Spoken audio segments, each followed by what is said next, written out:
আমার যুবক ভাইয়েরা, আমার বৃদ্ধ চাচারা, বাবারা, আমার পর্দায় মা ও বোনেরা, আমরা একটু ভাবনাই করি, একটু আমাদের ভাবনাকে পরিবর্তন করি। আমাদের ভাবনা শয়তানের ধোঁকা। এখনো তো অনেক সময়, এখনো তো অনেক সময়, অনেক সময় আগে এখন নাফরমানি করি। এখন আমি নামাজ পড়ি না, নামাজ পড়ার তো সময় অনেক আছে, দাড়ি পাকবে তারপরে আমি নামাজ পড়ব, আমার বিবাহ হবে, বাচ্চা হবে, আমি দাদা হব, তারপরে গিয়ে নামাজ পড়বো। মেরে ভাই, আমার একেবারেই ভুল ধারণা। আমার মৌতে তখন চলে যাচ্ছে, কেউ জানে না, কেউ জানে না, কেউ জানে না। স্বয়ং আল্লাহ ছাড়া দুনিয়ার কোন ব্যক্তি, আজরাইলও জানে না যে আজরাইলের জান কবজ কখন হবে।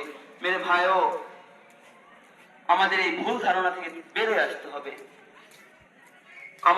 আমাদের সামনে, আমাদের সাথে, আমাদের অনেক ভাই, আমরা একসাথে নামাজ পড়েছিলাম, একসাথে আমরা খানা খেয়েছিলাম, একসাথে আমরা স্কুলে পড়েছিলাম, একসাথে বাজারে আড্ডা দিয়েছিলাম, কিন্তু তারা আর দুনিয়ায় নাই, তারা দুনিয়া থেকে চলে গেছে।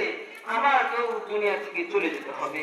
বয়স এটা মৃত্যু, মৃত্যু দেখে না তোমার বয়স কতটুকু হয়েছে। মেরে ভাইও, আমি একটা ঘটনা, সময় কম, আমার চাচাতো ভাই, আমার